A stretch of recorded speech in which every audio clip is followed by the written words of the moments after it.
We're talking about when things have passed the expiration date. Have you stayed in a relationship even when you knew it was over?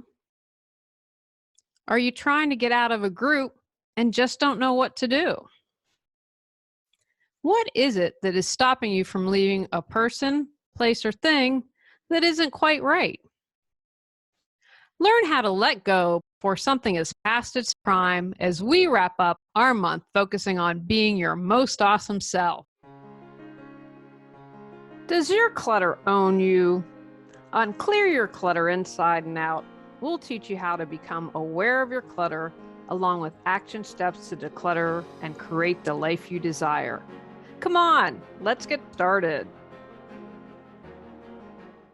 Today's episode was inspired by my women's group that I left and the coach that I had worked with. It was also, today's episode, inspired by clients. One of the great things about being an entrepreneur is you can let clients go. You can fire them if you aren't the best fit for you, or if they don't treat you right, then you can let them go. In both cases, fear has stopped me from doing what I needed to do. I was afraid that I wouldn't have friendships if I left my women's group. That turned out to be false, and if I'm really honest, they really weren't that strong to begin with. I tried, just weren't the peeps for me. Also, in leaving my mentor, worried that my dream wouldn't happen. Ended up not happening. So, what are you going to do? If it's not going to happen, it's not great being with someone who doesn't believe it's going to happen or doesn't support you. But I was afraid, well, if I let her go, then maybe I'm not going to be able to achieve this. And in those instances, it just got so bad that I'm like, I have to leave, and I have to be grateful for that. If they hadn't been so horrible, I might have not had the guts to leave. I recently let go of a client that I had some challenges with, and it had been time and time again coming, not getting paid. And I finally had enough. My fear was, well, if I release this client, am I going to have more business? And again, there are things in theory, but then you just have to trust. I say it a lot, trust that you will get what you need when you need it. And sometimes I, unfortunately, don't always do that myself, and had to remind myself, okay, come on, Jules, let's get it together. Let's listen to our own language. Listen to what you tell people. Walk your talk. When I released my women's group, it allowed me to focus on my physical health. And for 2019 is a really year for me where I've got business projects that I want to continue to focus on, but really, really focus on my physical health. I want to age well. I don't want to be one of those people that's a hot mess that you see at Target or whatever, just can barely walk. I don't want that. And if we don't take care of ourselves, we age. Not a lot of fun. So by releasing that, I'm allowing myself to focus on my physical health. And if I'm honest, I had put my spiritual health at the expense of my physical health, because I kept spending all my time and focus on that and neglected myself physically. At some point, I'll probably get into this a little more deeply. I'm actually writing about my experiences as a way to process my grief. Because, when something's a huge part of your life and it's no longer there, there is a grieving process that does take place. And at this point in time, my hope and desire is that when I share my pain, it will allow other people to heal and move forward. Suffice to say, I feel much better in all areas of life since leaving, and my pocketbook is a lot heavier as well. And the one thing I want to add about when I released a client, that it just became, I wasn't having good boundaries, things that I've talked about this year, and it wasn't on my focus. It wasn't where I was choosing for my business to be. When I released that client, the opportunities that came open were just crazy. And I believe that when you clear your clutter, you say to the universe, okay, I'm opening myself up. What have you got for me? I'm ready. Let's roll. Let's do this. So if you were like me and fear is holding you back, I'm going to encourage you to trust that when you release what doesn't work for you, When you let go of things that aren't a good fit for your life, the universe, God, whatever term you use, steps up to join you in creating that life that you desire. How to know when it's time to move on. It can be a huge challenge. It took me at least 6 months. I know I'm embarrassed to share this with you all, but it's the truth. I put myself out here on the podcast so that you can learn from my mistakes. It took me at least 6 months to leave my mentor. I couldn't do it. I felt obligation is not the right word. I just didn't feel strong enough yet to be able to move. I had been irritated, and I felt kind of like that great Godfather, that line from The Godfather. I try to get out and they keep pulling me back in. Sorry, my apologies to, I believe it was Al Pacino. And so I started the process. I had signed up for 2 classes. I really didn't want to do that. The money, the time commitment. So I started by dropping 1 class. And then 2 months later, after the weekend seminar, a couple things happened at the weekend seminar where I felt it was a nice 2x4 to the head from the universe that finally had me say, enough. I am done. I have reached my point. And then I was able to extract myself. It literally took me months to wind down from the experience. The worst thing was one of the last things she said to me. And I had gone to her with one goal in mind. And at the end, because she's very intuitive and knew that this was the last time she was going to see me, she said, what you desire is never going to happen. My thinking was, perhaps you could have told me that up front and given me the decision whether or not to work with you. I don't know how you work with someone for years and they drop a bomb like that on you. And again, writing about my experience, I share that with you because that reaffirms that, wow, you were past due, past expiration date to move forward. Here are some signs. Your self-esteem, your self-worth, your self-confidence. Lots of selfies here. They're all lowered. Examine the relationship or situation since the beginning. Are you being built up or let down? I had a 30-year friendship that I completely distanced myself from, and I continue to do so. I never respond from requests to get together because this person always had a pot shot that they wanted to take at me. And I thought, why am I doing this? It doesn't matter that we've been friends for a really long time. It's past its expiration date. Does a situation or job or person make you depressed or happy? Do they make you feel bad or good about yourself? When I left Los Angeles, the last job that I had was for a nonprofit. I was in the nonprofit world before becoming an entrepreneur. And I had a boss, Patrick, that made me feel horrible about myself. I was a grant writer then before I became a director of development, and he would just tear apart anything that I'd written. And I try to be the best writer possible. When I did these books, thank goodness for Cotty, thank goodness for my mom, thank goodness for my Uncle Jim, people looking at the edits for the grammar, the clarity, and Cotty, again, the content. She's so wonderful. If you're writing a book, you need to hire her to look at your content. And I wanted to do the best possible job. I didn't want a crappy book out there. I wanted a great book. However, I know a couple things. One, you can write until the cows come home. And the other thing is, I'm a good writer. I might say something differently than you, but it doesn't mean I'm less of a writer. And so anyway, Patrick would just red pen. And I would be demoralized. And I hated it. What I later learned was that the justification for hiring me was to do grants so that he could go out and be a director of development and raise funds. He didn't like fundraising. He didn't like talking to people and going out and do that. And the grant writing was his safety, his comfort zone. And so he would use that as an excuse to stay in the office. And one of those things, when I finally stood up to him, another little side story about the universe will meet you. I stood up to him. I remember he was trying to deny my vacation. Now, I planned, guys, and I was living in Los Angeles at the time, coming back to the East Coast months in advance. I stood up because about a week or so before I was going to leave, or some short time, he was going to deny it. And I was like, no.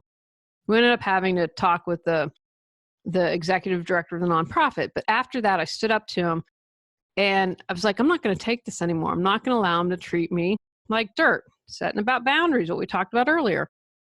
I kid you not, within a week, he gave his resignation. I'd like to say that I had all this power. It's not true. And I found out later when I gave my notice, he tried to come back.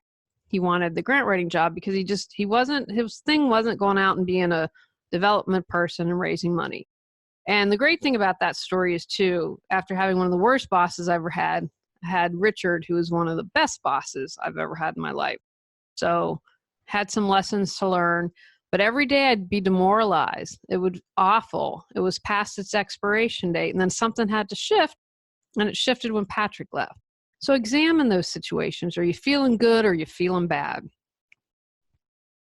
When trust is broken again and again, promises aren't kept. It's usually something you can't recover from. When my mentor said that last thing to me, the whole time I spent with her became a joke. It's not easy to share this. And if you're in a similar situation, I'm hoping today's episodes give you the courage and the power and the wherewithal to get out and move on. After she said that to me, if she would have said that at any point in the 3 or 4 years that I worked with her, I would have left because I didn't trust her after that. I didn't trust anything she said. So examine how well you trust them or they're keeping promises. It's not an equal relationship. You know, with my mentor, there was a power dynamic going on there for sure. And I was also paying her. As with the boss, it might be harder to define what an equal relationship is. You know, I mentioned having the awesome boss, Richard. Richard was my boss. There was no confusion about that. But he said, okay, where do you see yourself in 5 years? What can I do for you? Went to bat and got myself and Patty, the other woman I worked with, a raise. That, in my mind, was an equal relationship. I supported him and he supported me. So look at the equality. Because if it's not equal, it's time to move on. You have all the answers within. Got Clutter, 365 journal prompts books support you in figuring out how to clear your clutter. Get control of your clutter so your clutter doesn't control you. Reclaim time, money, sanity, and resources. Choose from physical, mental, emotional, spiritual, energetic, holidays, relationships, financial, health, or compilation volumes. Free MP3 meditation with purchase. Learn more at reawakenyourbrilliance.com. Another thing with my mentor was there were times I felt she wasn't walking her talk and her words didn't match her action. We had one woman who in the group who just had a ton of money, and there were other things that she just helped her with. And I kind of a couple times thinking, why are you calling Susan out on that? That's not okay. Again, wasn't my course, wasn't my class, wasn't my position to say anything. That was key to me. So look around if you're thinking it's time to move on for the relationship. Are the people you hanging out with walking their talk? Are they expecting you to do something? Do as I say, not or do as I do, not as I say, or whatever that phrase is. Are they walking their talk? Anything that makes you out of integrity. Be proud to be who you are and don't change. If someone's asking you to change, if they belittle you, time to move forward. Maybe someone's too needy and it's time to move past that relationship. Talked about a client in another episode that was too needy for me. I couldn't be everything to her and she wasn't taking action, and working with me wasn't going to support her. It wasn't just for my benefit, it was for her benefit as well. When someone is too needy, then that's when you have to think, okay, I think this relationship has run its course. I put together some thoughts that might support you in figuring out if something is past its expiration date. When you're hoping, wishing, praying, begging something will change and take away whatever is causing you pain. When you feel you can't shine your life because it will upset someone. When you spend a lot of time angry, upset, sad, frustrated, instead of happy, content, and motivated. When you feel exhausted at the thought of this person or situation or place. When you've changed yourself to make someone else happy. What do you do when you feel conflicted about moving forward? I was in this situation. I felt conflicted about leaving my coach, as I mentioned, probably at least 6 months, if not longer, before I actually had the courage to do so. One of the first steps that I took in that direction was not renewing the class in August. And I'll never forget, she had said something to me about removing this one class. And I had been so focused on releasing that class, I didn't even get the reference. Because she said, oh, people missed you. And I'm thinking, yeah, right. I never felt that with the group, because now I'm beginning to be aware and be honest about everything. And again, I saw this woman for 4 years. I was involved in retreats and groups and a lot of that. And it took me some time, 6+, maybe a year. I know the struggle's real. So if you're struggling, I get that. But how do we move you forward? Meditate. Do deep breathing. It's okay to admit you don't know what the next step is. I didn't know what the next step was. Took a deep breath. Quit one of the classes. That was the first step, but I took it. When we meditate, when we honor that time for our soul, our next step will be shown to us. Or you'll be in a situation where I was, where it's like, oh my gosh, this is so above and beyond, I can't stay here anymore. It'll just be that big bam to the head that says, hello, we've been trying to reach you. Have good self-care. Clear your space, clear your mind, get lots of sleep, stay hydrated, and get some outside time. Have routines. Address anything that's stressing you out. I'm talking about taking much better physical care of myself and beginning to get into routines for that. Stretching is something that I'm adding to my routine. As you get older, you need to stretch. You wake up some days and are like, what? Prioritize. When you are clear on what you desire and choose, it will come to you. When I let go of the women's group, I had all this other opportunities, for example, with my alma mater that came to me. When you put that foot forward, the universe rises up to meet you. Flex your decision-making skills. This can be done. In college, I was called the indecisive one. I hated making decisions because I always feared I was going to make the wrong ones. So this is a time, make decisions. Practice that. Begin small. Make a decision to say yes to something if you need to, or make a decision to say no to someone. Make a decision on what workout you're going to do at the gym. Start to flex those, because as you become more comfortable making smaller decisions, you're more equipped to handle and make the bigger decisions. Let go of any just becauses. This kept me stuck for a really long time, and I know better. I talk about the just becauses. I've been doing it and talking about them for years. Just because you've always gone to the group doesn't mean you have to continue the group. Just because she's been your coach for a year doesn't mean you have to continue coaching with her. Just because you've always been the one to do the daily pickup doesn't mean you have to continue. Take those small steps, build that just because muscle, and how to release and move forward when you're conflicted about going on and saying no and letting go. Take any small actions that you can. Doing something is better than doing nothing. And those small steps add up. Letting go of the class. Not responding when something mean is said. Ignoring comments on Facebook. Unfollowing someone on Facebook. Being unavailable to get together. All those small steps end up to moving forward. Do things that make you happy. When you begin to do that and have that happiness and have that joy, hang with people that support and love you, those things that are past due become much more apparent.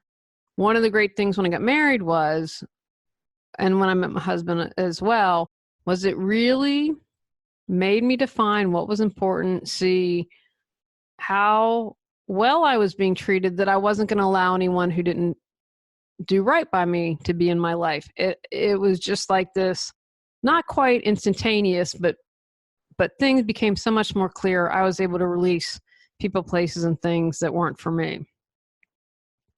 And finally, lean on your family and friends. Whoever your tribe is, the people that you trust that are good to you, that's the time to say, hey, can I talk to you about this? Or I'm really struggling. What would you do? Because I'm stuck. I don't know how to move forward. What advice would you have for me? How do you move on? Be like Nike and just do it. Be decisive. That's why I talked about making decisions. When you practice that decision making, boom, you can be decisive and let it go. Make the conscious decision to do so. We have awareness plus action equals change. Make the conscious decision. And during this process, while it took me a few months to leave the coach, mentor, and the group, I had made a conscious decision that it was going to happen that year. I just said, okay, you know what? I am figuring my way out of this, but it is time to move on. And so when I set that in motion, it allowed me to make the decisions and take the smaller steps that eventually allowed me to leave. Forgive you. Forgive yourself. Don't beat yourself up. And I have to admit, I'm still struggling with this. And sometimes in big things in my life, something happened and I'm like, oh, could I have done this differently? Forgive yourself. Okay, you did the best that you could. And even if you made the worst possible decisions, who cares? You're still good enough, worthy, and loved. Forgive yourself. That's going to allow you to move forward. And you need to forgive the person. I have to tell you, I'm going to be honest, I'm still struggling. A couple of people in the group, because we're so unkind to me and so mean to me, I still struggle with this. And I also have found in my life that forgiveness, I believe, is layers. And so I've had some level of forgiveness to everything, but not 100%. And that's okay. Again, these are huge things that impacted my life. They aren't the person that cut me off in traffic driving back from my meeting today. Let that go. Forgive that. That's not even worth an ounce of my energy. But know that it's a process. Be present. Being present is our point of power to change. So all this stuff with the women's group happened in the past. So how can I bring myself present when I find myself getting upset and frustrated? What can I do? Okay, Julie, be present. Be present. What action can you take? What do you need to do to be able to move forward? Feel your feeling. This is so important. I have anger, I have sadness, frustration, all there. So I kick it, scream it out, punch it out, cry it out, whatever it is I need to do. Because remember, emotions are just energy in motion and we want to move. But when we get stuck, they become cluttered and we stuff them, or maybe we eat too much and stuff them down, or maybe we have knee-jerk reactions because the emotion, the anger is like, hey, I'm going to come out no matter what you do. Okay? So take the time to feel your feelings because it's a process. And when we don't, the things can stay stuck. I can forgive more quickly, more easily when I do some kind of physical movement to release and acknowledge what I'm feeling. And finally, know you have a choice. You have a choice to move on. Doesn't mean you have to take it. There's no good or bad, right or wrong here, but just be aware. Know that you have a choice. I can make the choice to forgive or not. I can make the choice to move forward or not. I can make the choice to leave the group. I can make the choice to end the friendship. I can make the choice to leave a job. We always have a choice. Don't get stuck into victim mentality thinking, oh, I don't have a choice. Yes, you always have a choice, and doing nothing is a choice. And when you recognize that, that empowers you. Then you can take steps, you can make decisions, and you can choose to move forward. Take actions from today's podcast. Recognize the signs of when you have overstayed with a relationship, place, job, thing. Decide where you need to move on. Is it from where you live, your goals, your friendships, your place of employment? Give yourself permission to move onward and upward. Be clear in your priorities. Practice good self-care, especially when you're struggling to leave or make changes. Get support to get you over the hump of moving forward. Do a regular mindfulness practice.